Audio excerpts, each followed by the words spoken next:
Les di unos minutos, seguramente se conecta alguien más, así que bueno, vamos a ir sumando, se van a ir sumando a medida que avancemos. Mi nombre es Diego Fracaro, yo ahora voy a proyectarles una pequeña presentación como para tener una idea de lo que vamos a ver hoy, pero la idea es que vayamos muy rápidamente a la práctica, o sea, mostrar todas las cosas que estamos diciendo sobre las herramientas de Google Workspace, que es lo que nos llama hoy a este webinar, ¿sí? Va a haber un espacio para preguntas al final de unos 10, 15 minutos. Igualmente, si ustedes ven que es algo pertinente a lo que estoy explicando, siéntanse en libertad de liberarse el micrófono y consultarme, ¿sí? Yo en todo caso, si veo que es muy extensa la respuesta o lo que me están preguntando, lo paso para el final, pero no hay ningún problema con eso, ¿sí? Simplemente les anulamos los micrófonos por un tema de comodidad a mí que soy el que estoy hablando, si no se escuchan todos los ruidos y se hace complicado, ¿sí? Bueno, voy a pasar a presentar mi pantalla y la presentación para poderme mover entre las diferentes ventanas. Así que bueno, empezamos, ¿sí? Igualmente, a ver, les adelanto algo. La sesión está siendo grabada, con lo cual seguramente después de editarla o agregarle algún principio y final lindo, va a ser subida al sitio de iPlan para que la puedan consultar, así como esta webinar, todas las anteriores y todas las que van a venir, con lo cual es un repositorio de información. Siempre tratamos de, además de dar una idea general, apuntar alguna cosa nueva que está apareciendo, eso lo voy a dejar más para el final. Así que bueno, sirve como un repositorio de info, ¿sí? Bueno, denme un segundo que comparto pantalla. No tengo tantas ventanas hoy, así que no creo que se asusten. Ahí estamos. Bueno, vamos a arrancar. Bueno, mi nombre es Diego Fracaro, yo soy consultor externo de iPlan, pero ya desde hace 18 años doy algunos de los servicios profesionales que iPlan comercializa. Así que bueno, un poco la idea es, además de contarle algunas funcionalidades y algunas características teóricas, llevarlo a la práctica, que es en definitiva lo que suelo hacer en los clientes, ¿sí? Bueno, por qué hablar hoy por qué hablar de la seguridad, que es lo que va a estar enfocada el webinar de hoy? Por varias cuestiones, ¿sí? Yo no los voy a aburrir en un principio con un montón de estadísticas, pero sí quiero verlo reflejado con algunas notas y noticias que aparecen en los últimos meses, días, e incluso info que hace poquito, creo que ayer chequeé, del CERT, que es el CERT A, en realidad, que es un informe que efectiviza el Estado Nacional sobre los ataques registrados a través de las fiscalías y demás, que da una idea, un poco un panorama de lo que venimos viendo en los últimos años y que lo único que hace es aseverar el incremento del tipo de delitos a nivel ciberseguridad, ¿sí? En particular, me paré en como para que dé un número, sí, están medidos en miles, sobre todo lo que es el phishing, que lo voy a explicar muy rápido, no sin entrar en detalle técnico, qué es y cómo podemos atacarlo o por qué estoy tratando o por qué estoy empezando por este tipo de ataque. Básicamente porque es el que más aparece en las redes y es también una forma, hay bastantes formas de resolverlo y son muy simples. De hecho, algunas ni siquiera necesitan configuración. Entonces me parece que es algo que está bueno verlo de entrada, ¿sí? En principio el phishing es la suplantación de identidad, o sea, es alguien o una empresa o alguien que está detrás. Digo una empresa porque hoy los ataques masivos muchas veces están hechos incluso hasta por naciones, ¿no? Entonces, es una forma de suplantar la identidad con la cual yo quiero obtener algún tipo de información puntual a través de esa suplantación, en donde a veces es una simple suplantación de hacer pasar el nombre de un correo o hacerme pasar por una persona determinada o una entidad determinada, y a veces son un poco más avanzados ese tipo de ataques, en donde ya recurren a imágenes, a sitios web paralelos, a obtener primero información confidencial para luego ser utilizada en alguna de estas técnicas, ¿sí? Yo también asocio o puse en esta diapositiva la mención al spam, ¿sí? Ese número que asusta de 3.400 millones de spam diario a nivel, solo en la Argentina, para que tengan una idea, ¿Y por qué lo asocio? Porque mucho de estos tipos de ataques de phishing viene con el spam. Entonces, la realidad, o en la práctica, estadísticamente, si yo pudiera eliminar a los dos, o de alguna manera asociar a los dos para poder encerrarlos y poderlos controlar, yo podría básicamente reducir muchísimo el principal ataque que hoy existe en las redes. ¿Sí? Pero no es el único. Sí, yo trato de usar siempre fuentes de 3 organismos que son los principales que se usan en seguridad informática desde hace muchos años. Uno de ellos es el FBI, el otro es la National Security Agency, sí, la famosa NSA de los Estados Unidos, que además de hacer lo que muchos vemos en películas o vieron en películas, también genera informes y tiene gente investigando sobre el tema, en donde no solo muestra el ataque de phishing, sino también el de malware, la falta de control, que esto es algo que con simple papel y lápiz podríamos resolverlo, hoy voy a hablar de esto, y la filtración de datos, que yo diría que es una consecuencia de los otros tipos de ataques, ¿sí? El malware, por si alguien no lo conoce, básicamente es a través de un tipo de virus muy particular o que son modificados para capturar información, encriptarla, pedir rescate, y a veces hay variantes. Y yo no quiero entrar en detalles porque muchos de estos virus hace 20 años tenían una única posibilidad técnica y hoy son muchas las variantes que tienen. Pero básicamente todos intentan obtener información para algún rédito económico, ¿no? Nosotros con todo este desafío que yo les estoy contando, tenemos varias medidas que podemos adoptar. Pero primero tenemos que identificar bien cuál es el problema. El principal problema es el crecimiento exponencial de los datos. Los datos que hoy nosotros accedemos desde una empresa como usuarios son realmente muy grandes comparados con lo que era hace 10, 15, ni hablar 20 o 30 años más.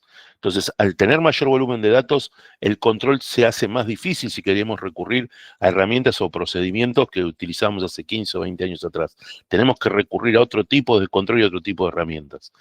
La necesidad de cumplimiento normativo, ¿sí? Yo sé que las normas a muchos nos pueden aburrir, nos pueden parecer aburridas o tediosas, cumplir con ciertos requerimientos, pero cuando un producto o un servicio está dentro de esa normativa o cumple con esa normativa, nos va a dar la seguridad que por lo menos está resguardado en cierto aspecto o en más de un aspecto. ¿Sí? La seguridad de los datos en entornos de trabajo híbrido, a partir de pandemia, eso es algo que cambió notablemente. Antes teníamos trabajadores que trabajaban desde sus casas o desde un lugar remoto, no se conocía como home working. Bueno, hoy eso es un híbrido, o sea, tenemos muchas, o por no decir la mayoría de las empresas donde sus usuarios algunos días trabajan desde la oficina y otros días de lugares remotos. Eso también nos genera un nuevo paradigma en lo que son los servicios de seguridad y sobre todo en los servicios que tienen que ver con productos que nosotros utilizamos en la nube, que el usuario accede desde cualquier dispositivo. Hoy tal vez no es lo primordial segurizar el dispositivo en sí, sino segurizar esos servicios. ¿Sí? Y bueno, y obviamente esto va asociado a una gestión eficiente, tanto de las aplicaciones, por esto que yo mencionaba, de que está en la nube y que son servicios que uno utiliza de varios dispositivos, pero que también, sin olvidar, el manejo de los dispositivos. O sea, no porque sea el menor riesgo no tenerlo controlado, ¿no? Entonces, bueno, vamos a tratar de ver cómo podemos enfocarnos en todas estas opciones. Yo siempre recurro a esto como primera medida cuando hablo de seguridad, en realidad cuando hablo de cualquier cuestión que tiene que ver con definición de políticas, porque muchas veces la herramienta lo permite, tiene un montón de funcionalidades, nosotros no vamos a ver ni el 10% hoy de lo que puede hacer la plataforma, pero a veces es necesario parar un segundo, tomar nota, usar papel y lápiz, relevar lo que tengo, a dónde quiero llegar, y eso nos va a dar una claridad de qué es lo que tengo que enfocarme en configurar en la plataforma. Si no por el hecho de entrar a la plataforma y empezar a habilitar funciones o configurar parámetros, voy a realmente a mejorar muchísimo la seguridad, porque puede ser que sea contraproducente, que pise con una regla que ya tenía, o que esté aplicando e involucrando mi tiempo en configuración de reglas que no tienen sentido. Entonces, papel y lápiz es muy importante para empezar a trabajar con esto, y una ayuda que después les voy a mostrar dentro de un ratito. Y acá también recurro a otra cosa que muchas veces a los clientes les insisto. Yo sé que esto es a veces molesto, porque uno no quiere sentarse a rever las políticas o no tiene tiempo para hacerlo, pero es necesario hacerlo, ¿sí? Esto nos va a dar una mayor claridad y nos va a permitir ser más eficientes al momento de definir algunos, por lo menos al principio, algunos parámetros básicos de seguridad, ¿sí? Obviamente yo puedo profundizar esto, hacerlo muy avanzado, pero para poder avanzar necesito o requiero que lo básico, las bases de lo que voy a definir, estén bien configurados y bien definidos para toda la compañía. Yo acá puse algunas prácticas recomendadas y usé, y estoy queriendo usar como ejemplo, o elegí usar como ejemplo, las unidades compartidas, ¿sí? Porque parece que es algo muy práctico, sin entrar en grandes detalles, ahora después voy a ir más específicamente a otras cuestiones, pero que queda muy claro cómo puedo definir una política, ¿sí? En principio, crear una unidad compartida por proyecto o por equipo. Están las dos tendencias, las dos opciones. Segundo, compartir contenido en familia de forma responsable. O sea, no me sirve solo con configurar las políticas, sino que también los integrantes del equipo tienen que saber cuáles son sus responsabilidades al momento de compartir información con otros, ¿sí?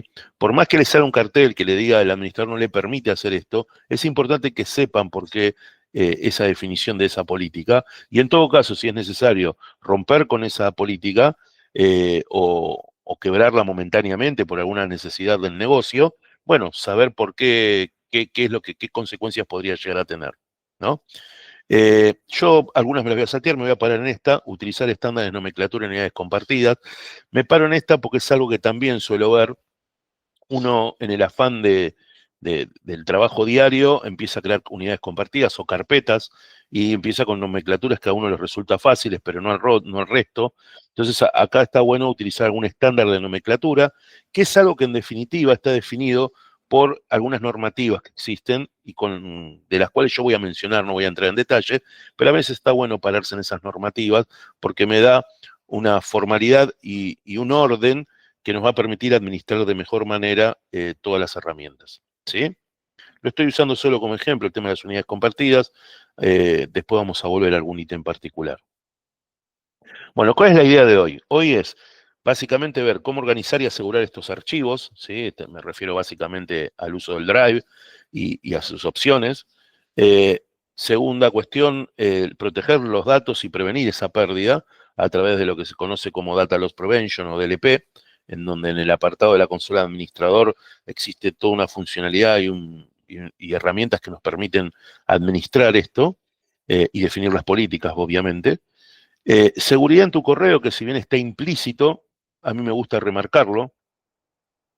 Y alguna conclusión final que va a ser con alguna cuestión de mejora que ha tenido la plataforma orientada a esta parte de seguridad, ¿sí?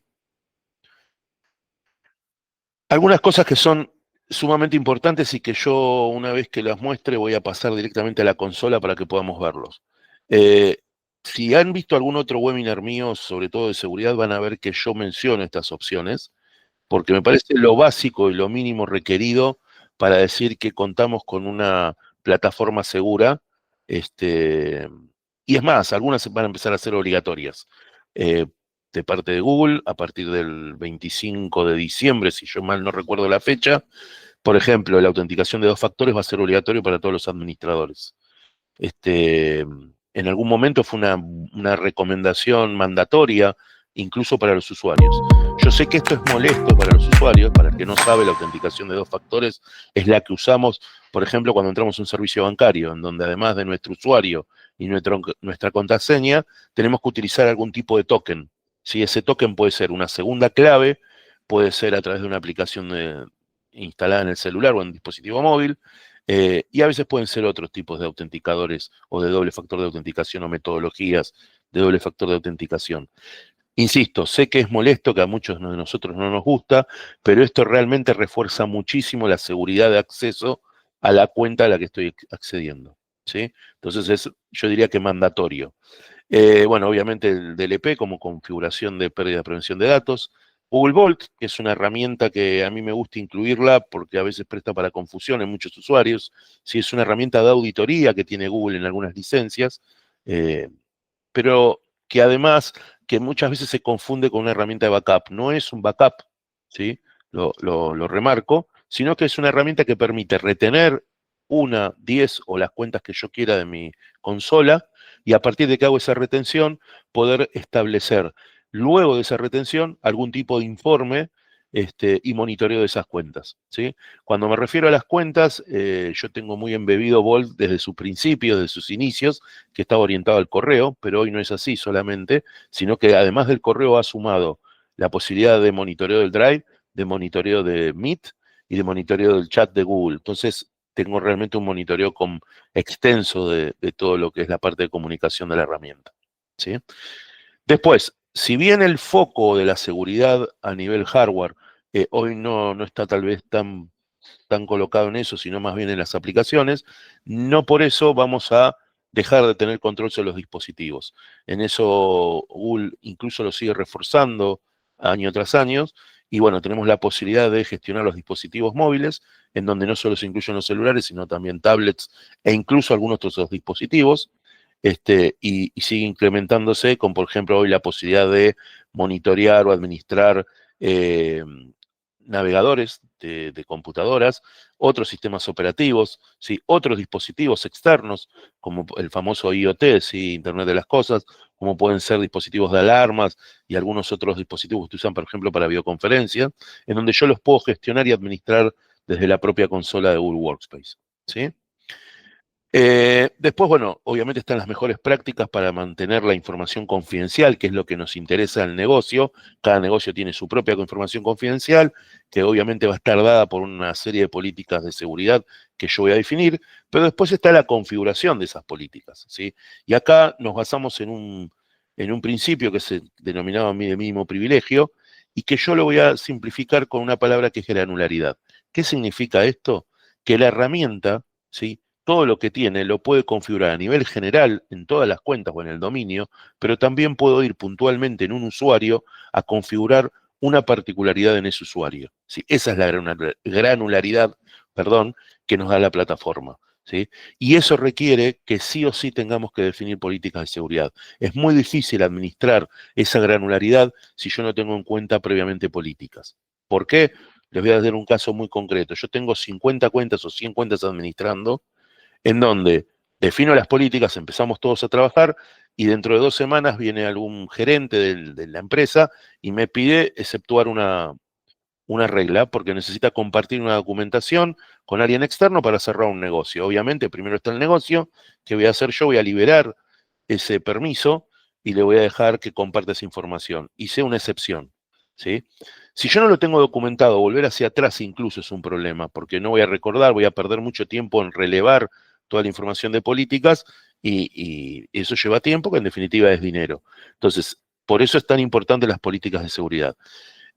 Puedo ser sumamente granular, ¿sí? Pero al romper esas reglas necesito volver a hacer el rollback hacia atrás de manera muy rápida, porque eso también me va a permitir ser más eficiente en no vulnerar los datos y las políticas que yo definí.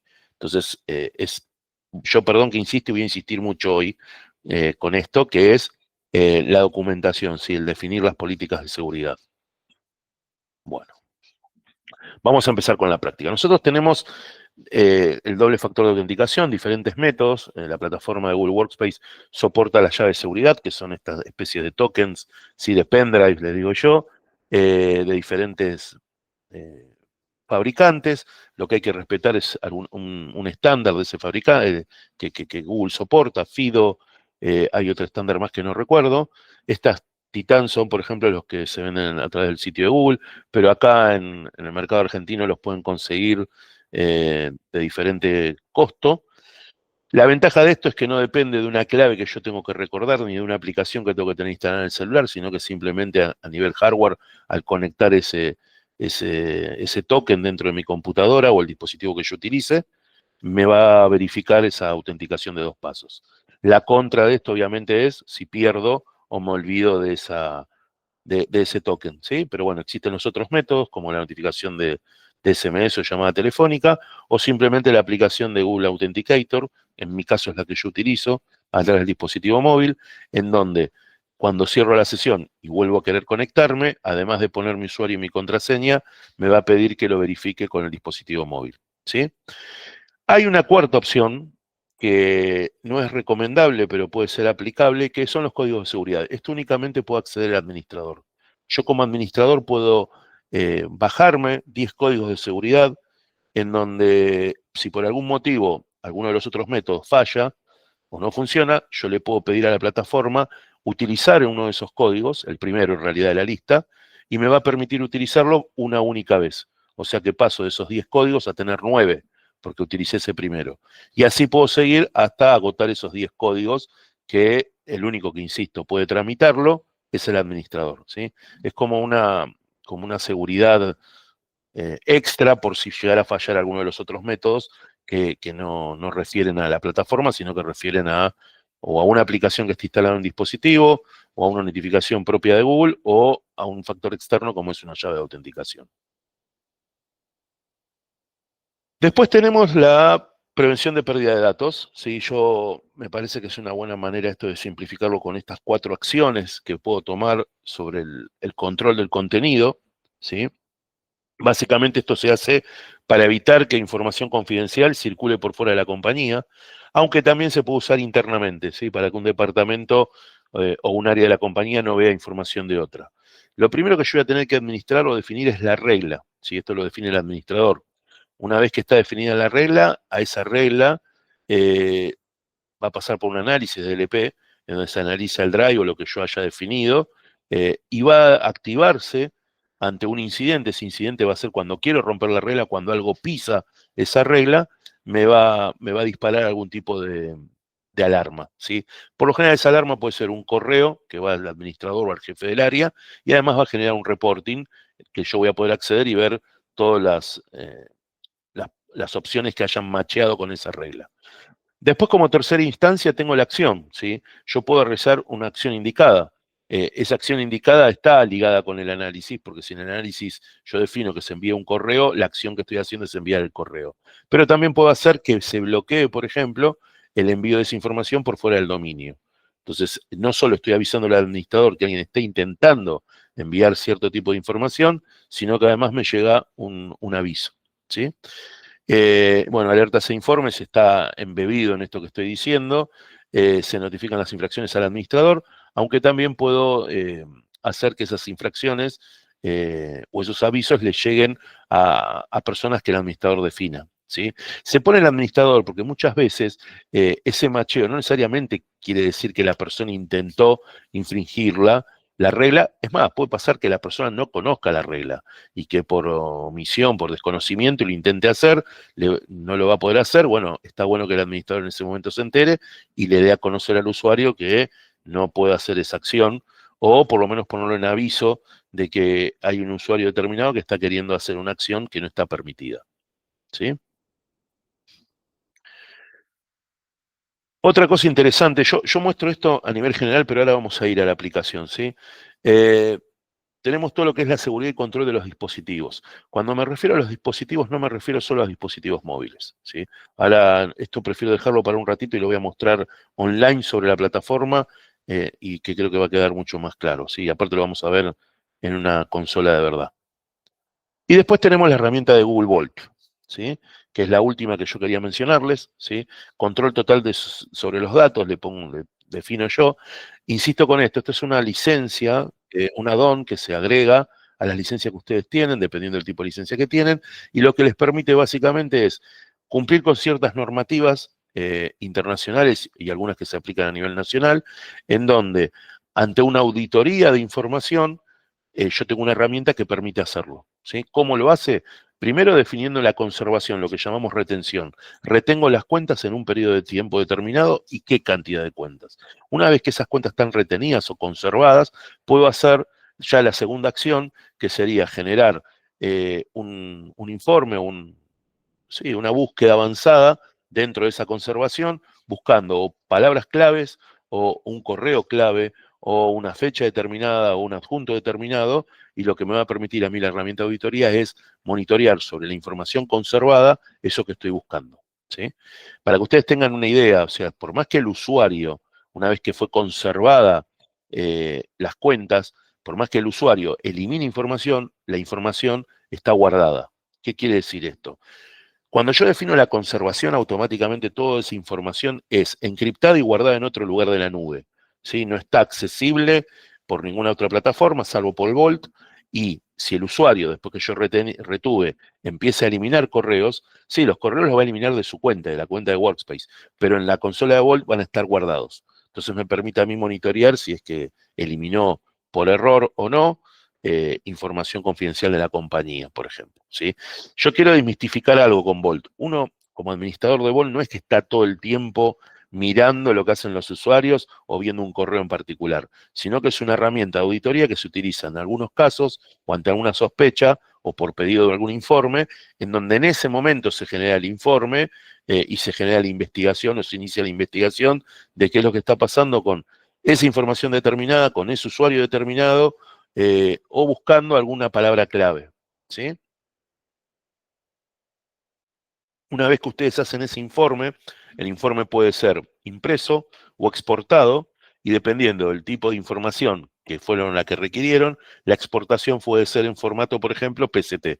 Eso quiere decir que si yo lo que estoy monitoreando o observando es información de correo, yo podría tranquilamente generar un archivo PCT y ese archivo PCT levantarlo en un cliente de correo para verlo en formato normal, diría yo, tradicional, no a través de una herramienta de auditoría. Bueno, denme un segundito. Esto lo vamos a dejar para el final. Y voy a pasar a la consola de administrador. ¿Sí? Yo ya estoy logueado en mi cuenta de administrador, que es la que habitualmente utilizo para hacer capacitaciones. Está operativa porque las cuentas funcionan. ¿Sí? No tiene muchas cuentas y algunos nombres van a ser solo para uso de capacitación. Pero bueno, hay muchas cosas nuevas. Cuando aparece un puntito azul o la palabra nuevo es que son funciones nuevas. Google siempre decimos que está en alfa. Eso quiere decir que siempre está en desarrollo y ahora andan incorporando cosas nuevas. Si alguno conoce la consola de administrador de hace algunos años, cambió muchísimo, ¿sí? Le agregó muchas funcionalidades. Eso incrementó la granularidad. Esto es lo que hablaba yo antes. Bueno, hay muchas cosas para ver. En principio, mi recomendación es siempre la misma, es crear muy bien las unidades organizativas. ¿Sí? Yo ahí me voy a parar en directorio, unidades organizativas, que es básicamente el esquema jerárquico que yo puedo tener dentro de la empresa. Eso nos va a ayudar como administrador a facilitarnos al momento de configurar las políticas. ¿Sí? Yo puedo optar por dos opciones. Una es configurar a las unidades organizativas como la jerarquía que tiene definida la compañía o configurarlo como grupos de trabajo.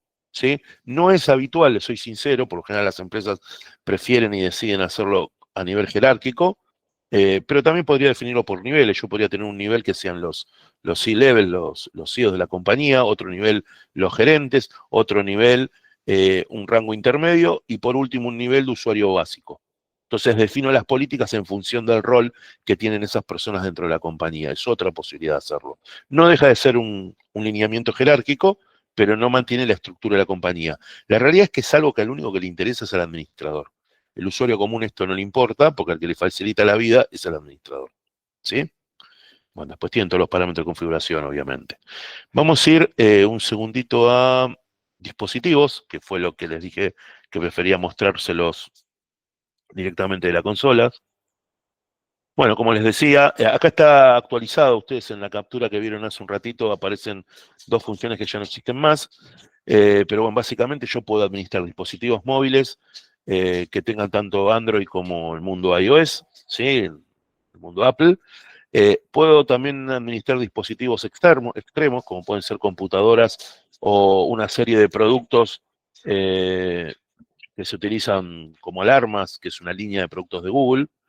Me imagino yo que con el tiempo se van a seguir incorporando otros dispositivos. También puedo administrar dispositivos que tengan como sistema operativo el Chrome, ¿sí? Las famosas Chromebooks. Ese tipo de notebooks no tienen sistemas operativos que conocemos habitualmente o que utilizamos habitualmente, sino que su sistema operativo es el Chrome, es el navegador. Los puedo administrar pagando una licencia por única vez, me permite administrar todo el dispositivo. ¿Sí? Es muy utilizado en el entorno educativo. ¿Sí? Para que ustedes tengan una idea cuál es la práctica de esto. Me permite, por ejemplo, que alumnos de una universidad, un secundario, una primaria, donde sea, que estén trabajando y tengan un examen, yo pueda, por ejemplo, abocarlos a que solo contesten el examen sin, por ejemplo, la posibilidad de navegación. y eso lo puedo administrar si tengo este tipo de licencias, ¿sí? Además de otro montón de cosas, ¿no? Navegadores administrables, sí, más allá de que existen las Chromebooks, también existen máquinas que tienen diferentes sistemas operativos, Linux, iOS, bueno, Android, Mac, Windows, en donde yo quiero administrar el navegador, en este caso el Chrome.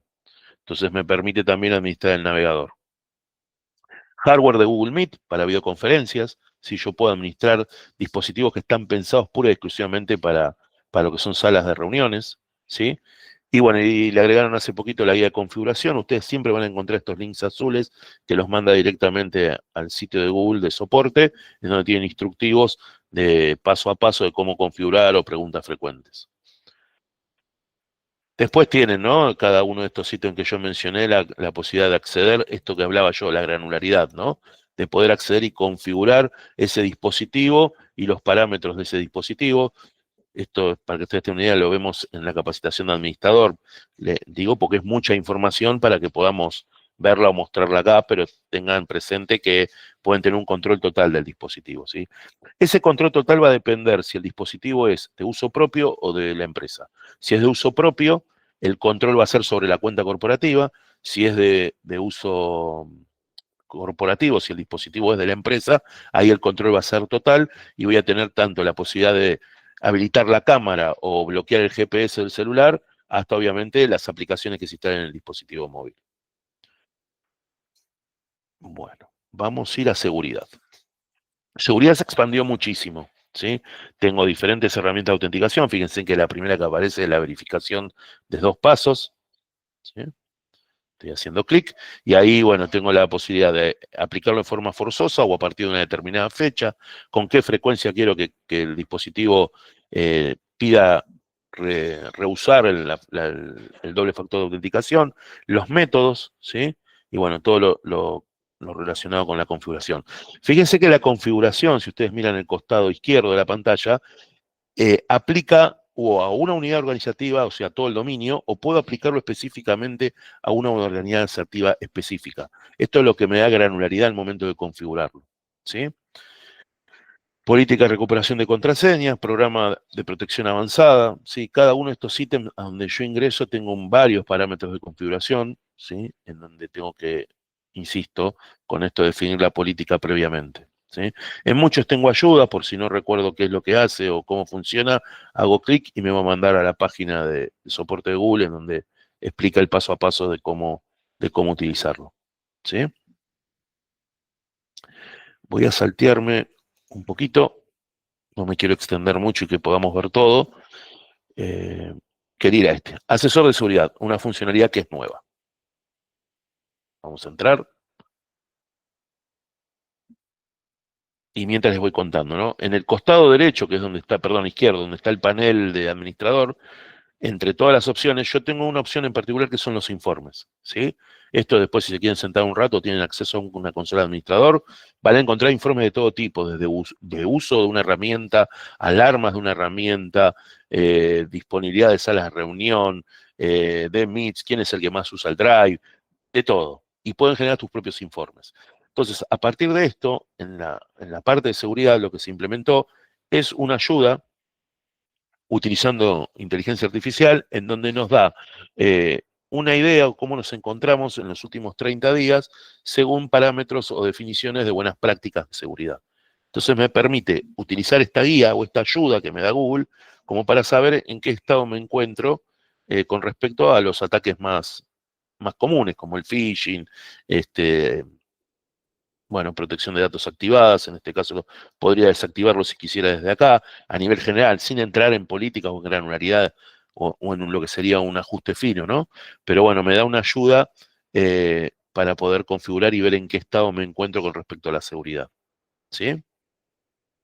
Yo no lo mencioné antes, pero muchas veces nos olvidamos como usuarios que la plataforma de Google Workspace tiene 2 herramientas que no configuramos, pero están funcionando, que son el anti-spam y el antivirus, ¿sí? De hecho, están consideradas de las mejores herramientas que hay en el mercado. ¿Qué quiere decir esto?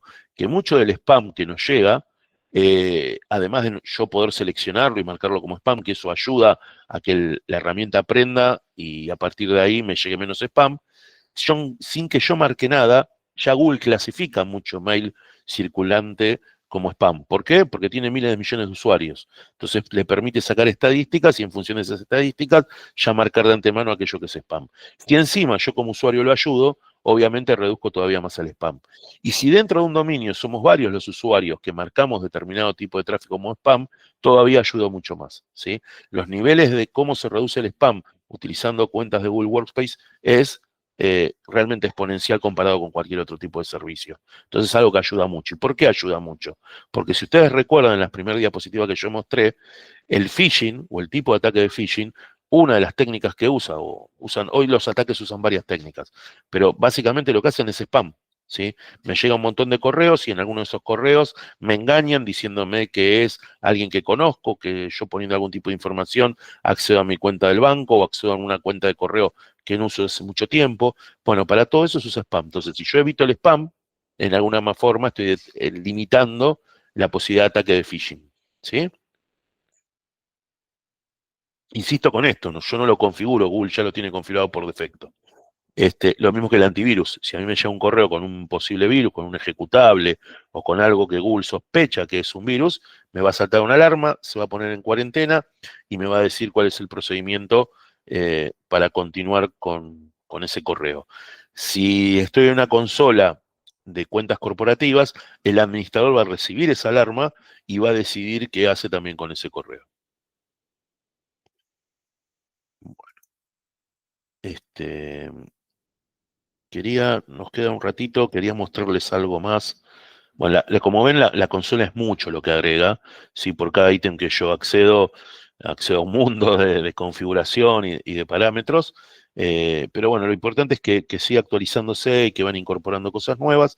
Y me sirve un poco para unirlo con esto último que yo quería agregar. Me voy a cambiar un segundito de diapositiva, nada más que para darle un orden, que es cómo aplico muchos de estos parámetros, estos conceptos de seguridad al uso de la IA que está tan en auge estos últimos 2 años, sobre todo este último año.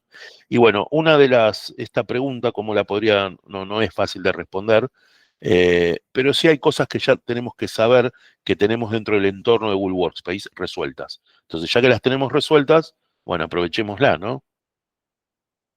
Lo primero es que cuando yo trabajo con el control de datos, además de trabajar con cifrado de datos, autenticación y autorización, que es, por ejemplo, el doble factor de autenticación, políticas de retención y eliminación, es esto que usábamos para Vault, para por más que alguien me elimine datos, yo seguirlos teniendo, transparencia y control con las políticas de seguridad. Básicamente yo tengo que tener en cuenta el cumplimiento de normativas, que el entorno de nube sea seguro, y en el caso de la IA, saber que cuando yo trabajo en un entorno corporativo, la información que yo utilizo no está siendo utilizada para entrenamiento de la plataforma, sino que está en un entorno cerrado. ¿Sí? Esto nos da una pauta a nosotros o nos da la seguridad de estar tranquilos que la documentación que yo suba para consultar a la IA no va a ser enviada hacia el exterior, hacia Internet, o va a ser por consultado por otros, sino que simplemente se mantiene en un entorno seguro. En este caso, bueno, yo acá les pongo una tabla, perdón que está en inglés, pero no hice tiempo a traducirla, así que bueno, son algunas cosas que no hace Gemini, pero cosas que también sí hace Gemini, y lo que me parece a mí más importante es la segunda tabla, que ustedes ven a la derecha, que son todas las normativas con las que cumple hoy Gemini, que son todas normativas propias del manejo de información, tanto que se usan acá en el país como a nivel mundial, ¿sí?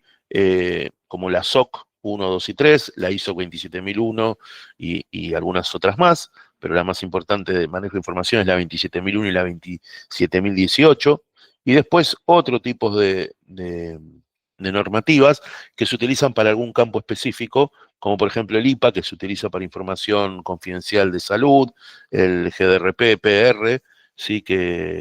O el FedRAMP, que es para la banca, para el FedEx, y bueno, y así algunas otras normativas que se siguen sumando y que tienen también que ver a veces con alguna región determinada del mundo, pero bueno, eso nos da una tranquilidad que cumple con estos estándares o normativas. ¿Sí? Que te diría que están casi todas. Puede ser que falte alguna de algún país asiático o alguna que se esté dando de alta ahora, pero siempre esas normativas nuevas van a estar refiriéndose o a la SOC o a la ISO, que son las dos principales. Bueno, ¿cómo vemos reflejado esto en la consola de administrador, que era lo que estábamos viendo hoy? Si ustedes ven, en la parte de seguridad, en la parte de arriba, en el costado izquierdo, se agregó todo lo que es la administración de la IA generativa, en el caso de Google, con Gemini, Gemini for Workspace y NotebookLM, ¿sí? Todas utiliza Gemini como motor. La diferencia entre una y la otra, muy rapidito, es que Gemini se puede habilitar hoy de manera transversal en las diferentes herramientas, como puede ser el correo, el Drive, o el uso de las aplicaciones como Google Docs, Sheets o plantillas o Bits, que es la nueva herramienta de diseño y creación de videos, y NotebookLM, que si bien fue una herramienta que estaba por fuera, no dejaba de usar Gemini, ¿sí? Y que está pensado, fue pensada en un principio más para lo que era el campo de la investigación, pero que la verdad que tuvo tanto reconocimiento de todo el mercado, el año pasado fue elegida como mejor aplicación de IA, que bueno, Google no tuvo la mejor idea, la verdad que es muy bienvenido, de incorporarlo como parte de la suite. Ahora, ¿aparece como un botón? No, lo que me permite es que la licencia o la cuenta corporativa se asocia a NotebookLM, ¿sí?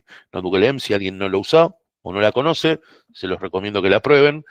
Permite crear como si fuesen carpetas en donde yo cargo información y cuando hago las consultas la hago en ese entorno cerrado con esa información que yo previamente cargué.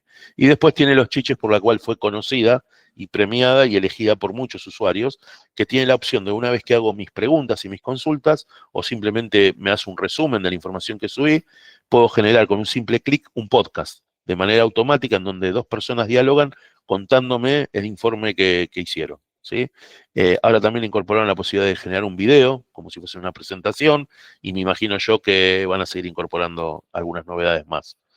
Este, yo para no extender más me gustaría dejar este espacio de preguntas. Denme un segundo que voy a cortar la presentación.